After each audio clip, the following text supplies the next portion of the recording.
আল্লামা ইকবাল रहमतुल्लाह अलैह बोलें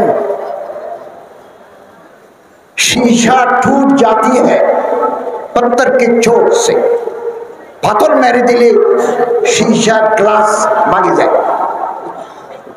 पाथर मारले ग्लास भागी जाए ऐसे शीशा तलाश कर जिससे पत्थर टूट जाए एमन ग्लास तैरी करो जे ग्लास मारले पाथर भागी जाए चीने किछु ब्रिज आछे चायनाय आमी चीन गेছি चायनाय किछु ब्रिज आछे ब्रिजेर ऊपर दिए जा हाঁটি যাবেন এটা গ্লাসের উপর হাঁটি যাবে এত শক্ত গ্লাস আপনি হাঁটতে নিচে গাছ দেখে ভয় পাবেন কিন্তু আপনি ভেঙে পড়বেন না কারণ এটা মজবুত शीशा है मिल जाए तुझे दरिया तो समंदर तलाश कर नदी যদি পাও সমুদ্র তালাশ করো একটা কম যদি তৈরি করতে পারি এটা যদি করতে পারি হাম ফিকির হাম দিল হাম জবান এরকম একটা জনগোষ্ঠী যদি তৈরি করতে পারি তো রাহবার তালাশ কর অতএব আমাদের দৃষ্টিভঙ্গি হবে ওয়াসাআত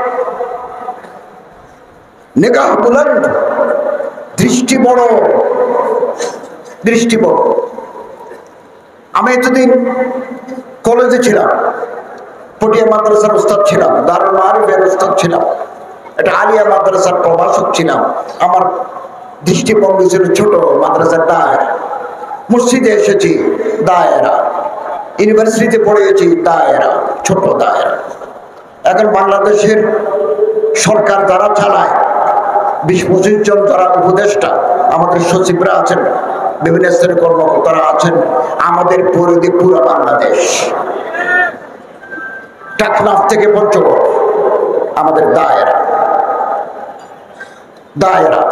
এই দায়রা উঁচি হয়ে গেছে তো দৃষ্টিভঙ্গি আপনার বড় করতে নেকা বলেন সুখান দিল নওয়াজ কথা বলতে হবে যাতে দিলে আসর করে দিল খুশি হয় এরকম জবান লাগবে সুখান দিল নওয়াজ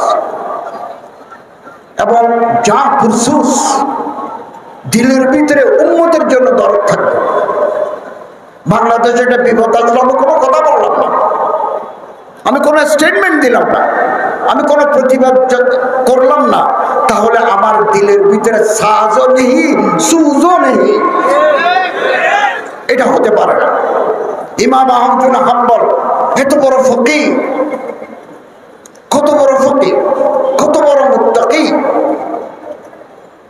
পাশাপাশি তৎকালীন অন্যায় জুলুমের বিরুদ্ধে তিনি জেল কেটেছেন এই সমস্ত ওলামায়ে কেরাম শেখুল হিন্দ আল্লামা মাহমুদুল হাসান রাহিমাহুল্লাহ শেখুল ইসলাম আল্লামা হোসেন আহমদ মাদানী তারা কি ব্রিটিশের সাথে আপোষ করে নীরবে থাকতে পারতেন না পারতেন কিন্তু তারা মনে করছেন এই মুহূর্তে ময়দানে ঝাঁপিয়ে পড়ে ভারতবাসীকে ব্রিটেনের জুলুম থেকে আমাদের রক্ষা করা প্রয়োজন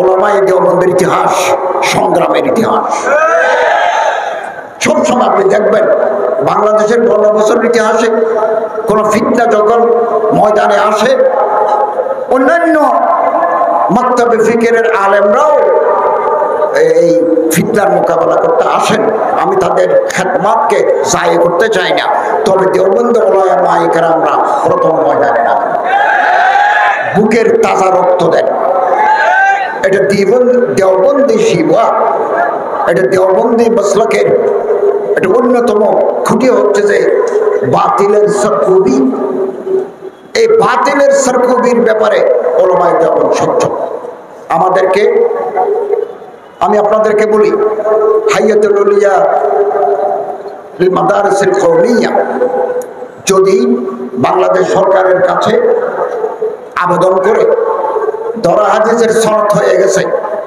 পার্লামেন্টের মাধ্যমে এই সনদের কার্যকারিতা এই সনদ নিয়ে দেশে কি করতে পারবে একথা স্পষ্ট নয়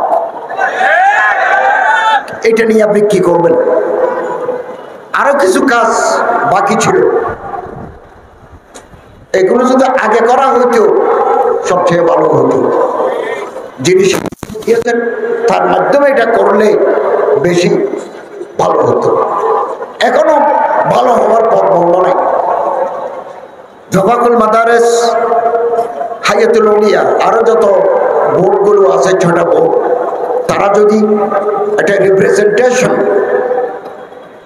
আমাদের শিক্ষা মন্ত্রণালয়ে দেন, প্রধান উপদেষ্টার সাথে দেখা করেন, আমি আপনাদের পাশে থেকে দরুল হাদিসের হায়াতুল আউলিয়া সনদকে এই দেশে আপনারা সেবা করার পথ খুলে দেওয়ার ক্ষেত্রে আমি উল্লেখযোগ্য ভূমিকা রাখব।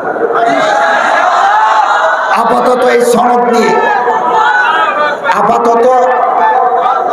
আপাতত এই সনদ দিয়ে, যেটা হায়াতুল আউলিয়া থেকে দিচ্ছে, এই সনদ দিয়ে আপনারা সেনাবাহিনী, বিমান বাহিনী, নৌবাহিনী, পুলিশ, আনসারের যত মাসাজিদ আছে ওখানকার খতিব হতে পারবেন, যেহেতু আরবিক এবং ইসলামিক স্টাডিজের সমমান।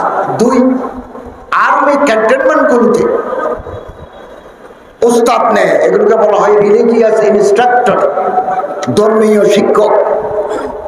আপনি সেনাবাহিনীর র্যাঙ্কে উঠে ধর্ম শিক্ষা দিতে পারবেন, এই সুযোগ আছে। কাজী হতে পারবেন, সমাজের বিভিন্ন ক্ষেত্রে আপনি অবদান রাখার সুযোগ পাবেন। এই সুযোগ হায়াতুল আউলিয়া সনদের মাধ্যমে তৈরি হবে, কিন্তু এর জন্য আপনাকে রিপ্রেজেন্টেশন দিতে হবে। আপনি না চাইলে কাকে দেবেন? আপনাকে চাইতে হবে। আমি আমার মন্ত্রণালয়ের অধীনে নয়, এগুলো শিক্ষা মন্ত্রণালয়ের অধীনে, তারপরেও আমি আমার মন্ত্রণালয় থেকে আমি যতটুকু সহযোগিতা আপনাদের করা দরকার সেটা করার জন্য আমি তৈরি থাকবো।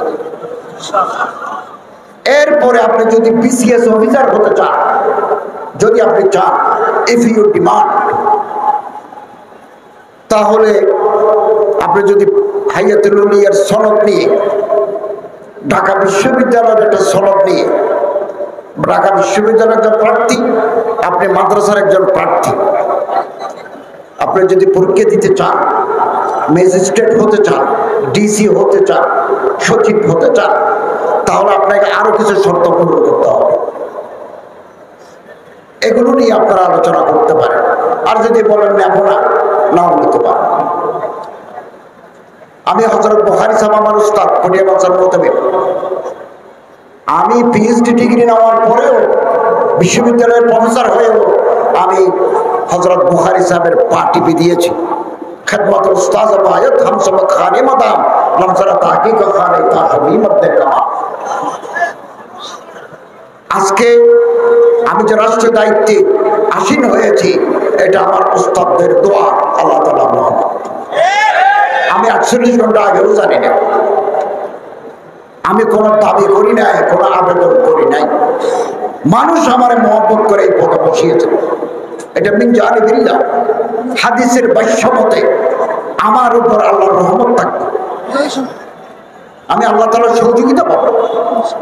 মানুষ সমালোচনা করুন না, 10-20% মানুষ সমালোচনা করুন।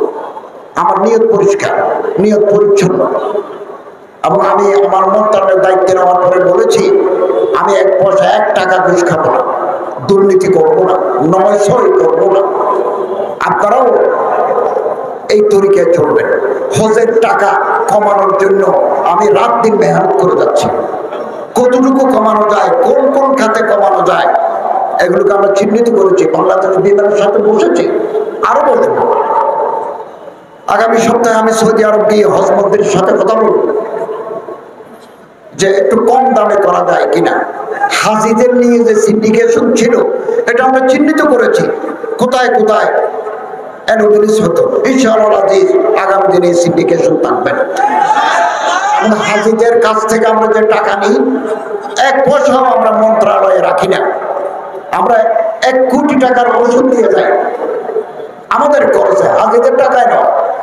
200 জন ডাক্তার, ব্রাদার্স, সিস্টার্স নিয়ে যাই। এগুলো মন্ত্রণালয়ের টাকা, হাজিদের টাকা নয়। আমরা ব্যবসা করি না, আর খেদমত করি, হাজিদের খেদমত করি। আমরা আমাদের মন্ত্রণালয়ের বিপুল স্টাফ যায়। কোনো মানুষ হারিয়ে গেল কিনা, কোনো মানুষ টাকা ফেলে দিল কিনা, কোনো মানুষ অসুস্থ হয়ে রাস্তায় পড়ে আসলো কিনা, এগুলো দেখভালের জন্য আমরা মানুষ নিয়ে যাই। এগুলো হাজিদের টাকায় নয়। 2023 সালে 23,000 থেকে 60,000 টাকা পর্যন্ত আমরা হাজিদের টাকা ফেরত দিয়েছি, কারণ টাকা বেশি নিয়েছিলাম, গড় ভাড়া ততটুকু লাগে নাই, ফেরত দিয়েছি। এবং এজেন্সি যারা আছেন তারাও আমাদের সাথে সহযোগিতা করছেন। যারা আমাদের সাথে চুক্তি ভঙ্গ করবেন আমরা তাদের বিরুদ্ধে আইনানুগভাবে ব্যবস্থা নিচ্ছি, আগামী দিনেও নেব। আমি চেষ্টা করব একটা সুন্দর প্যাকেজ, হজ প্যাকেজ আমরা জাতির কাছে দিতে পারবো। অনেকেই জানেন না প্রতিটি হাজিকে সৌদি আরব গভর্নমেন্টকে একটা বড় টাকা দিতে হয়, এটা তো আমিও জানতাম না। মিনা, মুজদালিফা, আরাফা, জামারাত আপনি যে ব্যবহার করবেন এর জন্য সৌদি গভর্নমেন্ট ABCD জোন আরাফাতে ভাগ করে রেখেছে। আপনি যেই জোনে ঢুকবেন সে এলাকার ভাড়া এত, ওই জোনে ঢুকলে সে ভাড়া এত। এগুলো আমাদেরকে সৌদি গভর্নমেন্টকে দিতে হয়। বাংলাদেশ বিমান আগে বেশি ভাড়া দাবি করত, এদিন বাংলাদেশ বিমানের MD সচিবের সাথে আমরা কথা বলেছি, ওনারা রাজি হয়েছেন আমরা ভাড়া কমাই দেব। ইতিমধ্যে উমরার টাকা বিমান ভাড়া 10,000 কমাই দিয়েছেন। ইনশাআল্লাহ আজিজ আমরা আশাবাদী, আমরা যে প্রকল্প নিয়ে এগোচ্ছি আমরা কামিয়াব হব। আপনাদের পরামর্শ চাই, সহযোগিতা চাই। ফেসবুকে লিখতে হবে না, ফেসবুকে লিখে আপনি ভিউয়ার বাড়াবেন বা মানুষ আমাকে খারাপ করবে এইটুকু, এটা করে লাভ নাই। আপনি পরামর্শ দিতে চাইলে আমার ঠিকানা আছে, ওই ঠিকানায় আপনি চিঠি লিখুন, আমাকে ইসলাহ করুন, পরামর্শ দিন, আমরা যাতে সুন্দরভাবে রাষ্ট্র পরিচালনা করতে পারি। এই সিরাত সম্মেলন বহু ওলামায়ে কেরাম, হযরত মাওলানা মুহিউদ্দিন হাদ সাহেব, হযরত বাইতুল খতিব সাহেব, আরো ওলামায়ে কেরাম করে আসছেন। এটা সমাজ একটা ইতিবাচক প্রভাব করবে। আমি আশাবাদী কিয়ামত পর্যন্ত এই মাহফিলের ধারাবাহিকতা চলবে এবং আমরা যাওয়ার আগে সংস্কার করে একটা সুন্দর রাষ্ট্র, বৈষম্যহীন রাষ্ট্র, ইনসাফপূর্ণ রাষ্ট্রের সূচনা আমরা করে যাব। আমরা একটা দরজা খুলে দেব, আগামী দিনে যারা আসবেন সে দরজা দিয়ে সংস্কার সাধন করতে পারবেন। আল্লাহু ওয়ালিয়ুত তৌফিক ওয়াল মুওয়াফফিক ওয়াল মুঈন ওয়া আখিরু দাওয়ানা আলহামদুলিল্লাহি রাব্বিল আলামিন।